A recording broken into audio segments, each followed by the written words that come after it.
Reka tubahe ikaze inshuti bakunzi b'Urugwiro Media TV by'umwihariko mu kiganiro mwamaze kutwereka ko mwishimiye aricyo irembo ry'ubuzima kizajya kigaruka ku nsanganyamatsiko zitandukanye ariko zigaruka ku kwita ku buzima cyangwa se iby'abantu bakora kugira ngo ubuzima bwabo bube bumeze neza. Uyu munsi n'ubundi turi kumwe na Musanabera Christine, ni impuguke mu bijyanye n'ubuzima rusange, akaba agiye kutuganiriza ku nsanganyamatsiko ivuga ku isano iri hagati y'imisemburo no kubyibuha cyangwa se kwiyongera kw'ibiro by'umuntu.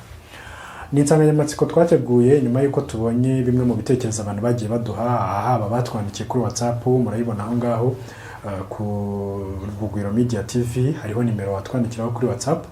Ushaka ko hari icyo twazaganiraho ubutaha, ushobora guca muri comment mu kiganiro cyangwa se ukaba wanatwandikira kuri iyo nimero, nabyo biremewe kuko hose turabibona kandi twubaha ibyifuzo byanyu.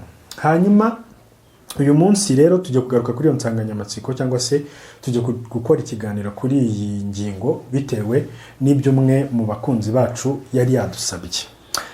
Reka tuguhe ikaze ku Urugwiro Media TV, ndabizi ko ubu hamaze kuba mu rugo, sinzi niba ariko nawe ubyumva.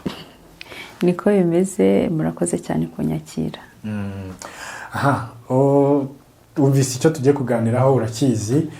Dutangira, iyo tuvuze imisemburo yo mu mubiri cyangwa se hormone, tuba dushaka kuvuga iki kugira ngo dutangire buri wese afite ishusho rusange ku misemburo cyangwa se izo hormone?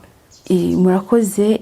Iyo tuvuze imisemburo ni igice kinini ndetse cyane kigize ubuzima bw'umuntu, ku buryo rwose hari igice cyo kwispecializamo cyitwa endocrinology. Abaganga muri icyo gice barahari, babisobanukiwe cyane, babyize kandi bafasha abantu. Imisemburo rero iyo tuyivuze tuvuze sinyale cyangwa se ubutumwa bwatanzwe bugatuma urugingo twita glande mu rurimi rw'amahanga rukora ubwo butumwa, uwo musemburo, muri coordination cyangwa se komande y'agace k'ubwonko kitwa hypothalamus, gafatanije n'urundi rugingo cyangwa se glande yitwa pituitary gland.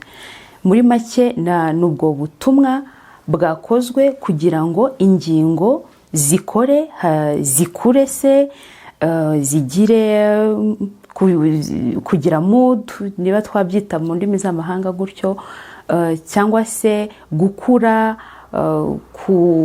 kujya mu mwanya, kubaho kw'intanga cyangwa se k'ubuzima bwihariye bw'umugore cyangwa bw'umugabo, gukura k'uturemangingo no kwigabanya kwatwo. Ni igice kinini gituma ibyo byose bigenda neza, byakozwe muri ubwo buryo. Murakoze. Hari uretse ibyo wenda ubaye nk'ukomozaho bijyanye no gufasha iyo misemburo y'intanga gukora, hari ikindi iyi misemburo cyangwa se izo hormone zaba zifasha umubiri mu mikorere yawo ya buri munsi? Cyane rwose, nk'uko nari mbivuze mu busobanuro bwo kuvuga definition ya hormone cyangwa mu busobanuro bw'umusemburo. Imisemburo ni ubuzima. Kugira ngo urugingo rukore, kugira ngo urugingo rugire response runaka, biba byakozwe n'umusemburo. Ni ukuvuga ko buri nguni y'ubuzima harimo umusemburo. Reka dufate wenda urugero, kugira ngo umwana abeho, urusoro rubeho, nuko intangangore iba yahuye n'intangangabo. Kugira ngo izo ntanga z'ubwazo zibeho, zikure, zigira ubwo bushobozi bwo kuba zabyara umuntu, zahura zikabyara umuntu, nuko haba habayeho izo hormone. Uko izo hormone ziba zabigizemo uruhare, iyo misemburo iba yabigizemo uruhare. Rero nimba guhera mu iremwa, mu kubaho k'umuntu, kuva mu busa, bitangwa na hormone, ikigaragaza ko buri gace, buri nguni y'ubuzima bw'umuntu iba irimo hormone. Ikindi navuzeho ku busobanuro hejuru, nuko iyo misemburo igenda mu maraso, ikwirakwira mu mubiri, cyangwa se ijya gukora ubwo butumwa, bugenda bukagera ku rugingo rugiye gukora icyo rushinzwe, biciye mu maraso. Rero buri nguni y'ubuzima uretse ibyo kubyara kugira gute no kwigabanya kw'akaremangingo bigirwamo uruhare n'umusemburo wo gukura no gutekereza no kuba muri mudu runaka. Ibyo byose inguni zose z'ubuzima zigizwe n'imisemburo. Yes, urakoze cyane kuduha ubusobanuro kuri iyi misemburo tugiye kuvugaho cyangwa se hormone mu ndimi z'amahanga, kugira ngo abadukurikiye wenda bataza kwitiranya n'imwe bashyira mu mandazi n'ibindi. Turi kuvuga kuri hormone, imisemburo yo mu mubiri w'umuntu.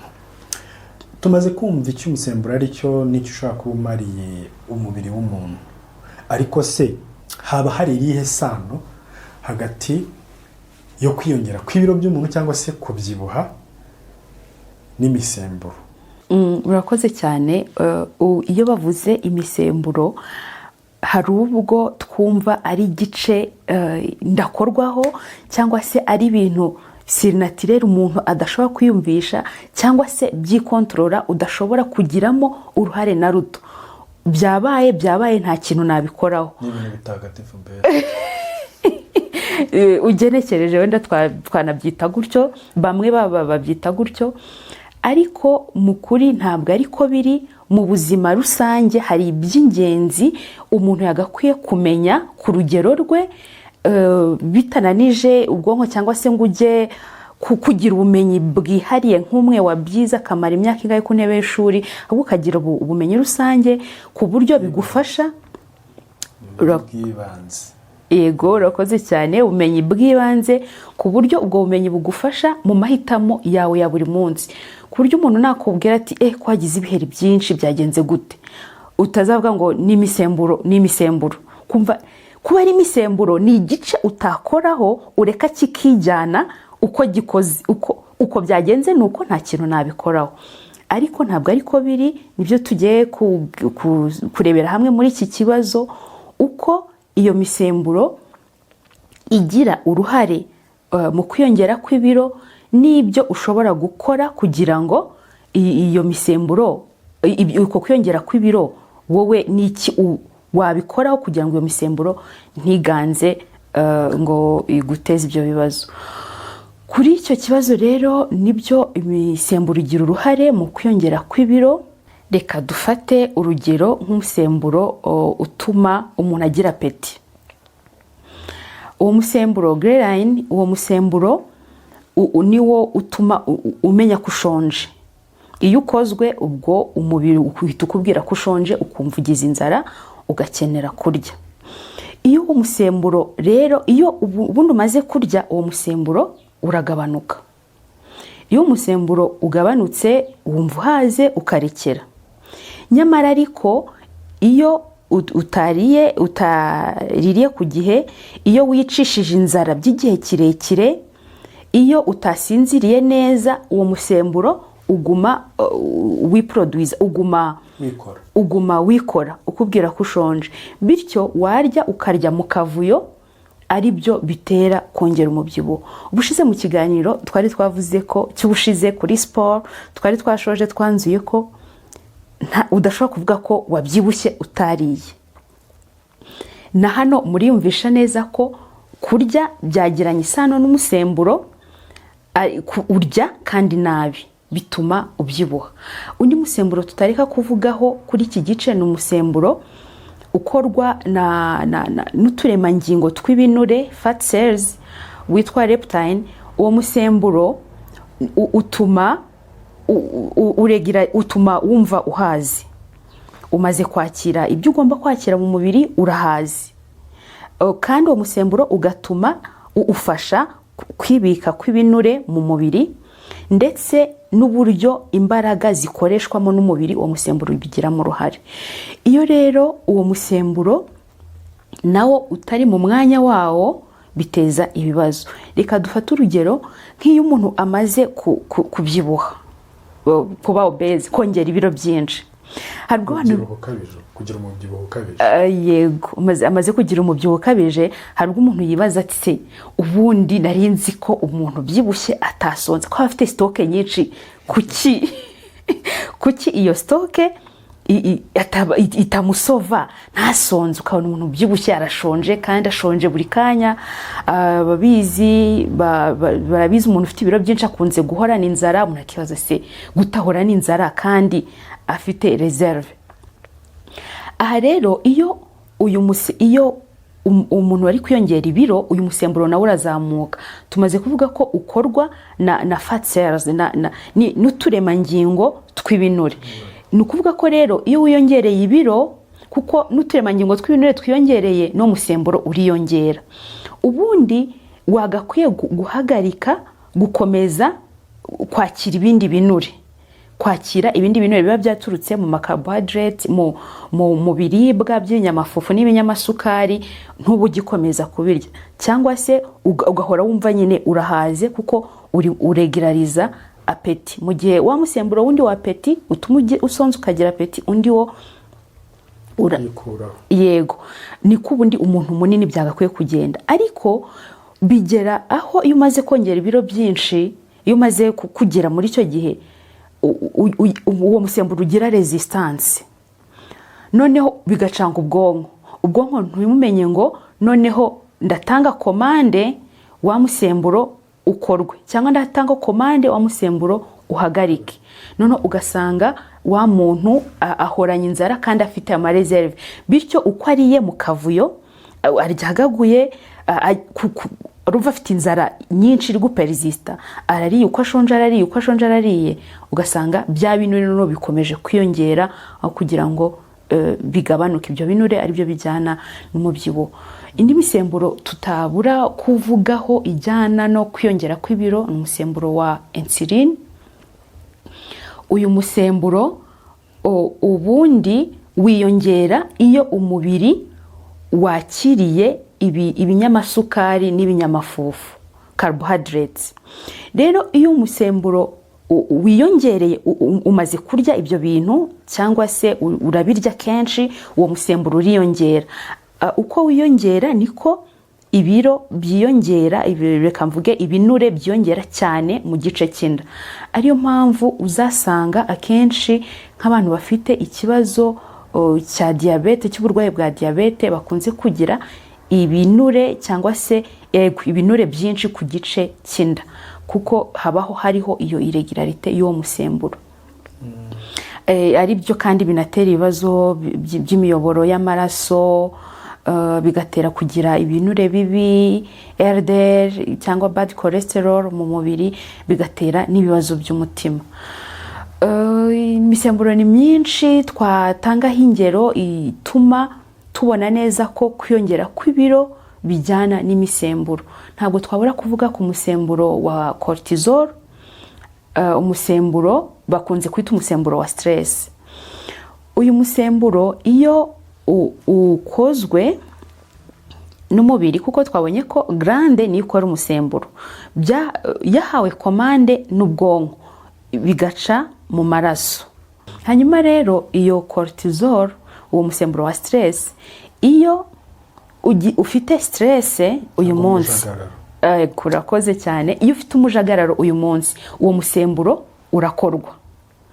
noneho iyo nejo ugumye wongeye ukagira stress, urongera ugakorwa. noneho iyo ugize stress iri chronique, ni ukuvuga ihoraho imaze igihe kinini, uwo musemburo uhora ukorwa, ugahora ukorwa kugira ngo ugufashe guhangana n'iyo stress n'uwo mujagararo wagize. iyo rero bikomeje gutyo, bigeraho bituma urya cyane. uwo musemburo ugiraho uhurira no kurya cyane. hari ubwo umuntu akubwira ati njye rwose pe, akubwira se ko wenda n'urugero ko nta kazi ufite ukaba uri kubyibuha uko ubonye. kubura akazi bituma ugira stress, ni ibintu bisanzwe. ugasanga umuntu akubajije gutyo, nawe ukibaza se umugani ko ngira stress ariko kuki ntananuka, kundi nagakwiye kunanuka. ugasanga kuko nyine iyo stress yabaye chronique, urarya mu buryo buri désordonné, kandi noneho ubwonko bukagusunikira cyangwa se umubiri ukagusunikira kwibanda kuri bya biryo by'ibinyamasukari n'ibinyamafufu. kandi carbohydrates, kandi ibyo biryo nibyo bigeramo umubiri bikistokamo bikibikamo ibinure, ugasanga rero urabyibushye. Niyo mpamvu kurya kandi nabi bihura n'imisemburo nk'uko tubisobanuye, kandi bigahita bihura n'umubyibuho cyangwa se no kwiyongera kw'ibiro. Uretse se uko kwiyongera kw'ibiro, uko kujagarara kw'imisemburo, hari ibindi bibazo ushobora gutera wenda bitari uko kwiyongera kw'ibiro, cyangwa se bishobora kuririra kuri uko kwiyongera kw'ibiro bikaba byazahaza umuntu, cyangwa se bikaba byagira ingaruka mbi ku mubiri cyangwa se kuri wa muntu wiyongereye ibiro? Yego, ndetse cyane. Twabigarutse wenda no mu kiganiro cyabanje, ariko reka tubivugeho, kuko kwiyongera kw'ibiro bijyana n'ingaruka nyinshi mbi. Harimo twabivuzeho uburwayi bwa diyabete ubwoko bwa kabiri, kugira ibibazo by'imiyoboro y'amaraso. Tubivuze kwiyongera kw'ibinure biri mu mubiri, imiyoboro y'amaraso igira ibibazo. Kandi noneho twabonye ko umusemburo uca mu miyoboro y'amaraso utwarwa n'amaraso. Ni ukuvuga ko rero igihe amaraso atari kugenda neza, n'imisemburo y'ubwayo ntigera aho igiye neza, kandi bigatuma umubiri udakora neza. tuvuge n'urugero, nimba ari umusemburo wagombaga kubwira urugingo runaka ko igihe wenda cyo gutwita kigeze, cyo kubyara, cyo gutwita, reka tubyite wenda ovulation, reka bivuge gutyo, uburumbuke. Urakoze cyane. Ku gihe cy'uburumbuke bw'umugore kigeze, uwo musemburo ugenda mu maraso. Niba imiyoboro y'amaraso itameze neza, icyo gihe ntago ubutumwa buzagerera aho bugiye ku gihe kandi neza. Ikindi, niba amaraso afite ibibazo, twavuga nk'isukari nyinshi mu mubiri, ni uburozi bw'ubwonko kandi ni uburozi bw'uturemangingo. Niyo mpamvu guhangana n'isukari mu mubiri ari ikintu cy'ingenzi cyane. Iyo rero ayo maraso adafite nayo ubushobozi bwo gutwara ubwo butumwa neza, ameze neza, ari oxygene neza, afite umwuka mwiza uhagije, afite ibiwugize bihagije, icyo gihe nabwo biteza ibindi bibazo. Kujagarara kw'imisemburo bihura cyane n'ibibazo byinshi by'ubuzima, harimo uko kwiyongera kwa stress. Iyo stress ijyana n'ubuzima buke bwo mu mutwe, kandi ubuzima buke bwo mu mutwe, niba umutwe cyangwa se ubwonko ariyo coordination y'umubiri, twabonye ko ariyo coordona imisemburo, icyo gihe ntabwo izabasha gukora iyo coordination neza. Reka dufate urugero, nimba ushonje, ni urugero, niba igihe cyo kurya kigeze, komande igatangwa, message igatangwa ku bwonko, ubwonko bugakomanda ko umusemburo wo gusonza cyangwa se wa peti ukorwa. Niba ubwonko butari amezire yo guhita butanga igisubizo, bukora iyo komande butiteguye, burananiwe se, buhugiye mu bindi se, ariyo ya stress, uhugiye mu bindi, ibyo byose bijyana, ya mijagararo y'umusemburo ihita ihura n'ibindi bibazo by'umubiri, kuko ntabwo ikorodona gusa ibijyanye n'umubyibuho. Ubwonko ntabwo bukorodona gusa ibijyanye n'umubyibuho, korodona n'indi miterere y'umubiri, ari uko kubyara, ari uko imisemburo yo kumanaginga stress cyangwa se guhangana n'ibihurimo. Ibyo byose imijagararo y'umusemburo ikora mu nguni zose z'ubuzima, umusemburo wo gukura. Niyo mpamvu bavuga ko umwana wavukiye mu rugo rurimo intonganya cyane adakura neza. Muri uko kudakora neza, ntabwo ari uko aba atabonye ibyo kurya bihagije, ahubwo nuko umubiri ubyakira, nuko izo hormone, iyo misemburo ikorwa kugira ngo akure. Ibyo byose bigira uruhare mu buzima bwa muntu, bifashijwemo n'imisemburo. Hanyuma se umuntu yakora iki kugira ngo iyi misemburo ye yo mu mubiri, cyangwa se izo hormone mu ndimi z'amahanga, iringanire cyangwa se yo gukomeza kujagarara?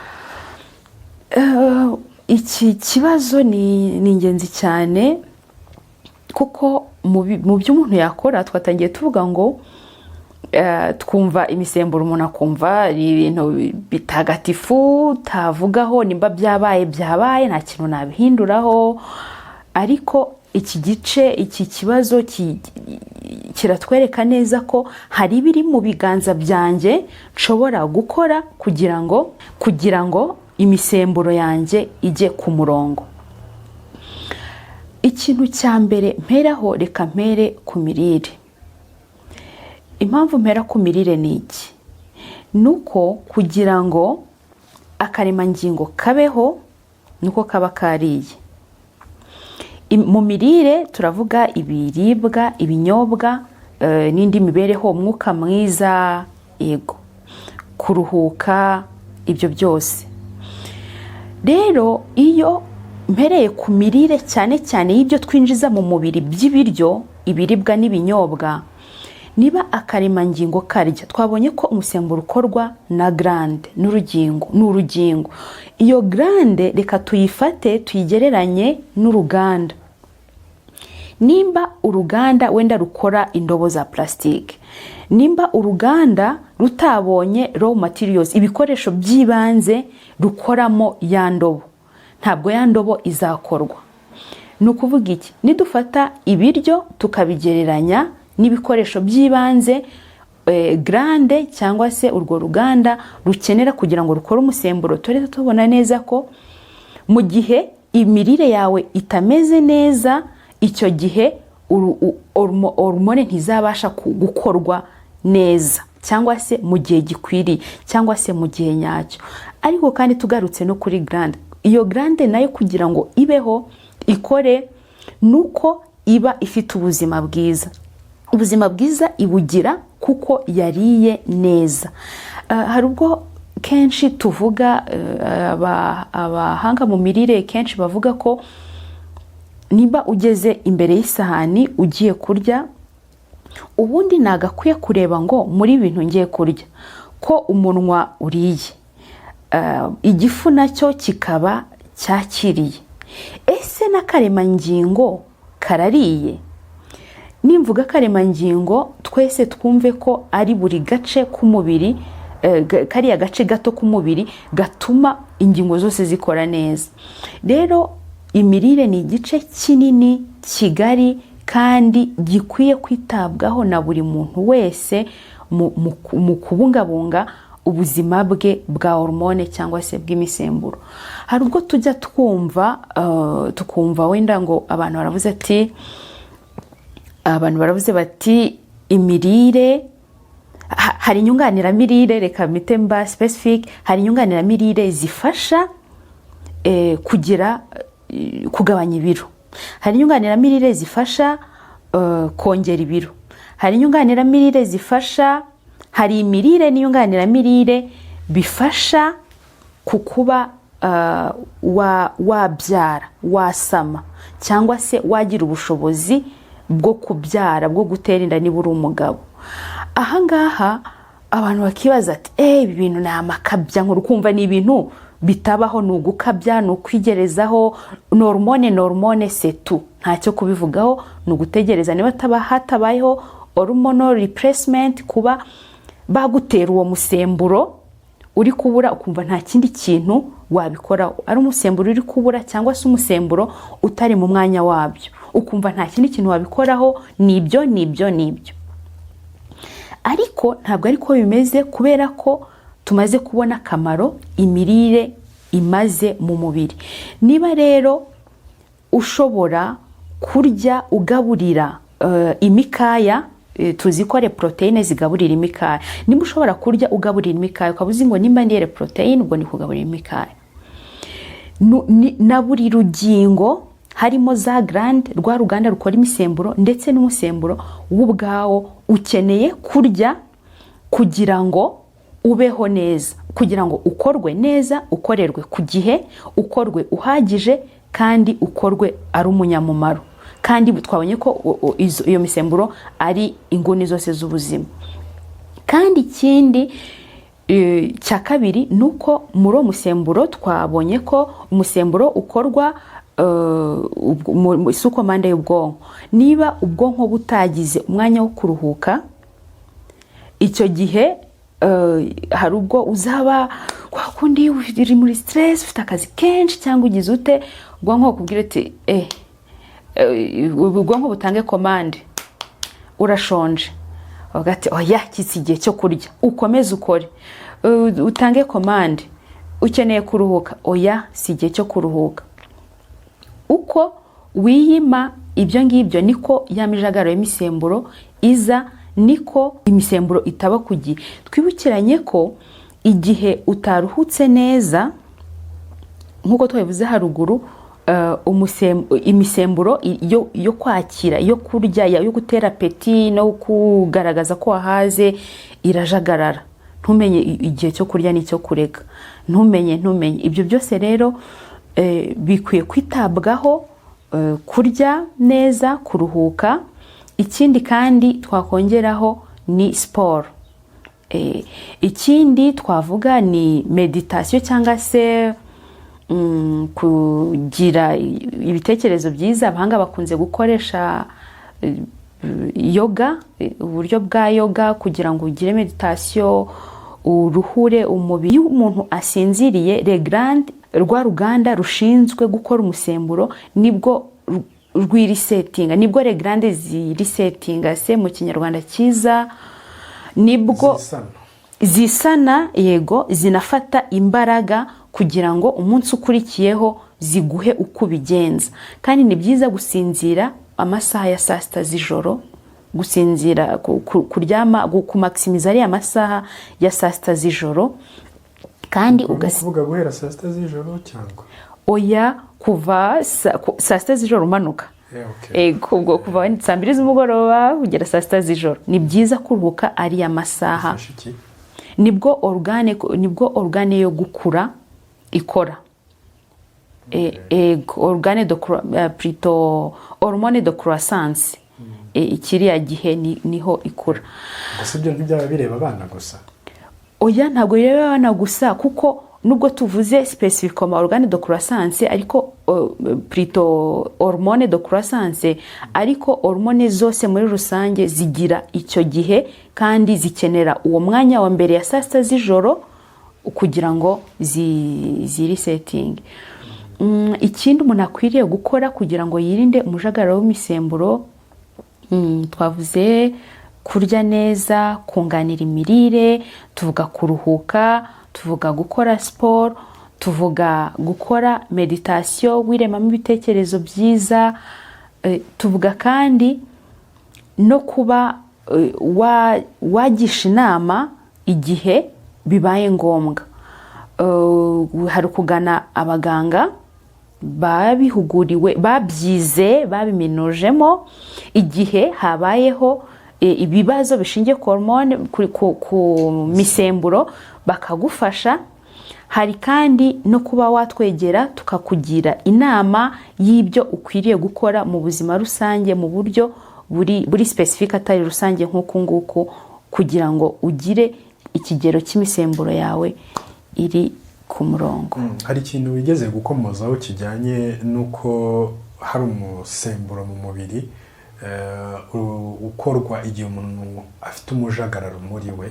Turabizi ko ubuzima abantu benshi babayeho muri iyi minsi usanga burangwa n'umujagararo cyangwa se stress mu ndimi z'amahanga. Umuntu azakora iki nyine kugira ngo uwo musemburo wo gukomeza kwikora ari mwinshi ngo ube wamuteza ibibazo, kandi ubuzima bwe bwa buri munsi mu kazi ni stress, ageze mu rugo asanze hari ibitagenze neza ni stress, arava mu kazi ajye ku ishuri, agaruke mu rugo, aho hose arahahurira na stress. Uwo muntu azabyitwaramo ate kugira ngo ashobore kugenzura ibyo bintu byose bimutera stress? Murakoze cyane. Ubundi stress mu buzima bw'umuntu ni ngombwa, icyo tucyemeranyeho, kuko umuntu utagira reka tubyite gutyo stress cyangwa se akantu gatuma ugomba nyine gukora iki kintu mu buryo runaka, niyo mpamvu uwo musemburo uriho kandi wagakwiye gukora mu buryo normal, mu buryo bwa nyabwo busanzwe. Biba ikibazo iyo uwo musemburo nabivuzeho bibaye chronique, ukozwe uyu munsi ejo ugakorwa n'ubundi ku kigero kiri hejuru, ejo bundi ku kigero kiri hejuru, gutyo. Mu byo rero umuntu akwiriye gukora icya mbere ni ukumenya ibyo ushoboye, kumenya ubushobozi bwanjye ni ubuhe, kuko hari n'ubwo usanga uri kwigereza ibintu byose ukumva urabyakiriye, niba ari mu kazi bose araje raporo ndayishaka ejo, yego, mu kanya ni ndayishaka ejo bundi, yego, byose urabyakiriye. Ugomba kumenya ubushobozi ufite ni ubuhe, kandi ukamenya kuvuga oya ku kintu runaka, kugira ngo wowe ubwawe wihe gahunda. Ubwo ndahita nkurikizaho no kugira gahunda. Stress iba mbi yabaye chronique, ariko iyo ari nziza wihaye gahunda, ndabyuka saa 11 za mu gitondo, mbigenze gutya, ngere gutya, icyo gihe ushobora kubicamo atari uko uri ufite panique, uwo musemburo ugakorwa ku kigero gikwiriye. Ikindi ni byiza gutegura umunsi wawe mbere y'uko uwugeramo. Nimba ejo nzakora iki, nagiteguye byenava. Byaba byiza ukaba ufite gahunda y'ukwezi, y'icyumweru, y'umunsi, kandi ukayipresiza cyangwa se ukayemeza mbere y'uko uyigeramo. Ibyo bigufasha kugenda wadressa ikintu ku kindi, cyangwa se kugenda ukemura ikintu ku kindi. Ikindi umuntu akwiye gukora mu kwirinda uwo mujagararo ni ukumenya kuri iyo gahunda, ni ukumenya ko ubuzima bwe ari bwo bw'ibanze. Wamenya agaciro ko gusinzira. Fata umwanya usinzire, fata amasaha yo gusinzira. Hari n'ubwo usanga ari twe twitera stress. Ugiye kuryama, utwaye telefone mu cyumba, umaze amasaha 2 uri kuri TikTok, uvaho ujyaho scrollinga, cyangwa se uvuye kuri chaîne YouTube ngiye ugiye kuri iyi, ugasanga amasaha yawe yamaze uri mu buriri ari kuri no kuri telefone. Ibyo muri uko kwa gahunda nagakwiye gufata umwanya wo kujya kuryama, telefone nayishyize muri silence cyangwa se mu kadege, cyangwa se uko wabigenza kose, kugira ngo itaza guhungabanya bya bitotsi byawe. Kuko gusinzira nushaka no kugabanya ibiro, ntushyiremo umwanya wo gusinzira, cyangwa umuntu akakubwira ko uragabanya ibiro utashyizemo umwanya wo gusinzira, icyo gihe azaba gusondetse, nawe uzaba wisondetse. Ni ingenzi cyane no ku mikorere y'umusemburo wa stress. Ikindi ni siporo ifasha ubuzima bwo mu mutwe, gukora neza k'ubuzima bwo mu mutwe, kandi no kuringaniza imisemburo n'uyu nguyu urimo kumenya, kuko bituma biha ubushobozi ubwonko bwo kumenya ngo ndakora iki, nkurikize iki, donc kwishyira kuri gahunda. Ni ngombwa rero gukora siporo. Ikindi meditation twayivuze, kwa bishoboye bagakoresha yoga, kwa shoboye gusenga, abakristo nabwo bashobora kumedita mu isengesho, nabyo birashoboka, kuko biha ubushobozi ubwonko imbaraga zo kwadressa ibibazo, ugahangana n'ibyo bintu ufite byinshi, ariko kandi ukamenya uko ubikora unabigendamo. Urakoze cyane. Hanyuma tugana ku musozo, wari udukurikiye, wenda n'iki wamubwira kindi cyamufasha mu bijyanye n'uru rugendo rwo kwirinda ko habaho umujagararo w'imisemburo mu mubiri we? Icya mbere dukwiye kumenya kandi neza nuko imisemburo atari ibintu bitagatifu bigomba kubaho uko bibayeho, nta ruhare mbigizemo, cyangwa se ntagomba no kubitekerezaho. Byabaye oya, byabaye, ngewe uruhare rwanjye ni uruhe kugira ngo iyi misemburo ijye ku murongo. Twabivuzeho, ariko reka noneho tubivuge mu buryo buri bien clair, ko imirire ari ingenzi cyane cyane kugira ngo iregrande za nganda zikore, za nganda zibeho neza, zigira ubuzima bwiza, fonctionnement yazo igende neza, kandi zinagire n'ibikoresho bihagije byo gukora ya misemburo. Ikindi twabonye ya nzira y'amaraso imisemburo inyuramo, ni ukumenya ko iyo nzira z'amaraso mu gihe zitameze neza, nawe ugomba kugira ibibazo. Ugomba rero kwita ku buzima bw'inzira z'amaraso yawe, ureba tension yawe, gutera k'umutima cyangwa se gutembera kw'amaraso kwawe mu buryo buhoraho. Ikindi ugakora imyitozo ngororamubiri ikindi ukagabanya ibinyamasukari n'ibinyamafufu carbohydrates, kuko twabonye ingaruka bitera mu gihe utanabikoresheje ngo bivemo imbaraga. Niba bitanga imbaraga, niba rero utari umuntu ukoresha ingufu cyane, ingufu z'amaboko, ukarya carbs, carbohydrates menshi, ibyo binyamafufu n'ibinyamasukari byinshi, menya ko uri kwangiza umubiri wawe, harimo n'icyo gice cy'imisemburo. Ikindi, inzoga n'itabi si byiza. Inzoga ni amasukari, tumaze kubibona uko amasukari yangiza. Ugomba kubyirinda mu kubungabunga ubuzima bw'imisemburo yawe. Hari akandi nakongeraho, umusemburo w'abagabo, testosterone, ugabanuka uko imyaka igenda igera hejuru. Burya uko ugabanuka uko imyaka igenda igera hejuru, niko bituma umubiri unabika ibinure cyane ku gice kino. Ugasanga umuntu akiri umusore, mbese byari gutya rwose, ariko yego, yagira mu myaka 40 kandi ntago wenda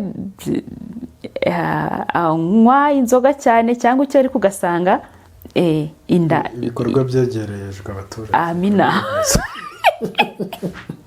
Ni nka gutyo, uwo musemburo naho ubigiramo uruhare. Yego, n'inzoga nazo zibigiramo uruhare, ariko no musemburo ufitemo uruhare. Ikindi ni uko wa musemburo w'abagore nawo estrogen, uko imyaka yegera imbere wegera menopause, uragabanuka, kuko buri mugabo n'umugore, umugabo afite iyo misemburo yombi, ariko uganje n'uwo nguwo nyine wa kigabo, n'umugore afite iyo misemburo yombi, testosterone na estrogen, ariko estrogen ikaba hejuru.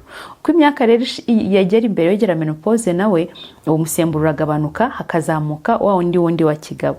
Ariyo mpamvu uzasanga yego niko bimeze. Burya se aho uzasanga rwose mu gihe cya menopause cyo gucura na nyuma yo gucura, ugasanga karagiteri umugore atari afite mu myaka yo hasi atangiye kuyigira, yo kuhangana, yo kumva ko we n'umugabo bataringaniye gusa ahubwo bareshya, mbega ibintu nk'ibyo, kuko wa musemburo wiganje. Ni byiza rero, naragize ngo ahubwo nuko aba yaramaze kwisobanukirwa, afite uburambe muri urwo rugo. Oya, ntabwo ariyo mpamvu, kuko n'utarashatse n'umugore utarashatse, icyo gihe kiragera akabaho ari wihaye Imana se cyangwa se undi utarashatse. Rero ni byiza rero gusobanukirwa iby'ibanze kuri iyo misemburo, kugira ngo umenye ko nugera muri icyo gihe uko uzitwara, ibyo ugomba kurya ni ibiki, uko ugomba kwitwara ni ibiki, siporo, imyitozo ngororamubiri ugomba gukora ni iyihe, kugira ngo nyine imisemburo yawe igumeho neza. Gusinzira twabivuze, kuruka twabivuze, meditation twabivuze. Ibyo byose bizagufasha kubungabunga ubuzima bwiza bw'imisemburo yawe, ntijagarare, ntigutera ibibazo byo kongera ibiro bidakwiriye. Kandi mu gihe utangiye kubona izo sinye, zimwe muri izo sinye twavuze haruguru, ni byiza gufata umwanya wo kwitekerezaho, cyangwa se ukegera abahanga bakagufasha kuvumbura ibiri kukubaho, cyangwa se ukegera abaganga bakagufasha kuvumbura ibiri kukubaho, bakanagufasha, kuko hari hormonal replacement, tuvuge nka insuline. Hari abantu baterwa insuline, ni ukugira ngo bafashe umubiri utashoboye guproduza iyo insuline kuba wabasha kuyironka uyikuye mu buryo bwo hanze bwakozwe mu buryo buri synthetic. Ariko kandi n'uburyo karemano twabuvuzeho ko ukwiye kubwitaho mbere, ukirinda mbere yo kwivuza. Murakoze cyane. Reka dushimire umutumirwa wacu uyu munsi, ni Musanabera Christine, ni umuganga, akaba yarize ibijyanye n'ubuzima rusange, akaba ari impuguke mu mirire n'ubuzima rusange, ndetse kandi akaba yaranize n'ibijyanye n'insimburangingo n'inyunganirangingo. Ibyo byose nabyo tukaba tuzabigeraho, kuko hari ibibazo byinshi abakunzi bacu bagenda batubaza bijyanye n'impande zitandukanye mu buzima. Reka tumushimire kandi tunababwire ko mwanagana ikigo Health Life Initiative abereye umuyobozi, bakaba mwafashwa kubona ubujyanama mu bijyanye n'imirire bwimbitse birenze muri iki kiganiro, cyangwa se mukaba mwanabona n'inyunganiramirire ndetse n'ibindi bitandukanye. Mwakoze kwitabira ikiganiro cyacu, dushimire nawe warudukurikiye. Ubwo dusubire ubutaha tuzagaruka ku bijyanye n'imirire umuntu yakwitaho, cyangwa se ibyo umuntu akwiye kwitaho mu kurya kugira ngo abungabunge ubuzima bwe. Nacyo ni ikibazo umwe mu badukurikira yatubajije, ubwo nawe tumurarikire kuzakurikira ikiganiro cy'ubutaha kuko kizaba kivuga ku mirire, kuko nawe tuzamusubiza. Ubwo dusigaranye abantu babiri tutarasubiza. Reka rero tubashimire two kubarambira naho utaha. Gato cyane, icyo kigo gusa si gifasha imirire n'inyunganiramirire ahubwo n'ubuzima rusange. Murakoze.